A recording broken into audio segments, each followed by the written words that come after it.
Hi, coming up, shots, doubles, a great book, and of course, Ask Barb on helpmysquashgame.com.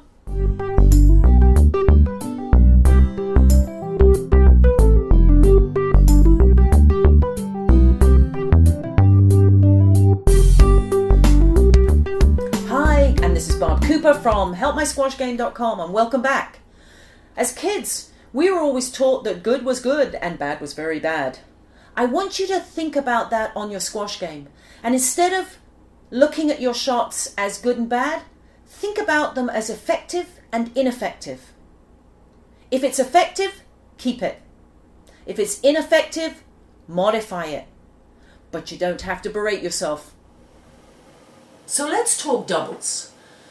And I see so many players playing on the red line, which is fantastic. I love the fact that everybody's standing on the red line, volleying the ball and not letting the ball go by their opponent. The problem that I see is that they shouldn't be able to reach the ball when they're standing on the red line. When you're hitting the shot to your opponent, you're trying to get the ball past them or at least make them move either up to the front or to the back of the court every time they have to go and get your shot. Yes, you want to play every shot from the middle of the court on the red line. You don't want to let the ball go by you. But your opponent?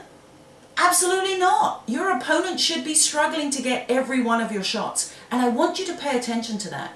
Don't pay attention necessarily to how it feels on your racket. Pay attention to where your opponent has to go to get your shot and to retrieve it. That's what we're looking for. Anyway, start thinking about it and noticing it in games and notice what your partner's doing. It will be very revealing. A fellow coach and friend of mine, Spider Jones from Northwest Territories, gave me this book, Mind Gym.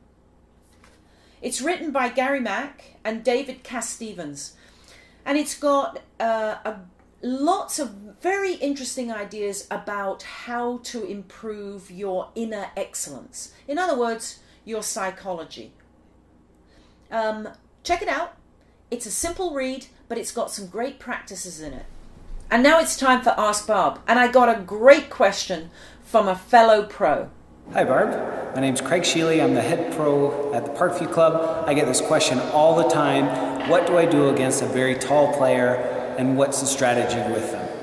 Thanks. Hey Craig, I get that question all the time too.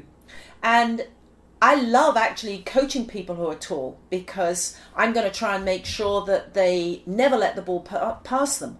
But when you're playing a tall person, one of the biggest things I think you should recommend is keep the ball low.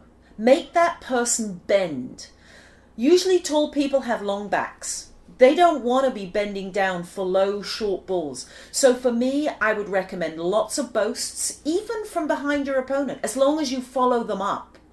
But keep the ball low and make them dig into the corners, make them go up to the front of the court, make them reach for the ball all the time.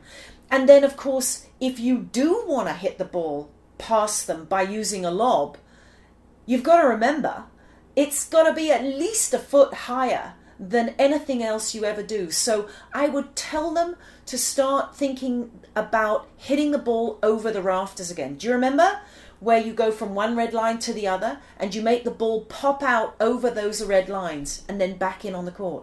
Even get them to think about hitting the ceiling. So if they do hit a high ball, it has got some chance of going past that tall person's head. It's my thoughts. This is Barb Cooper from helpmysquashgame.com, signing off.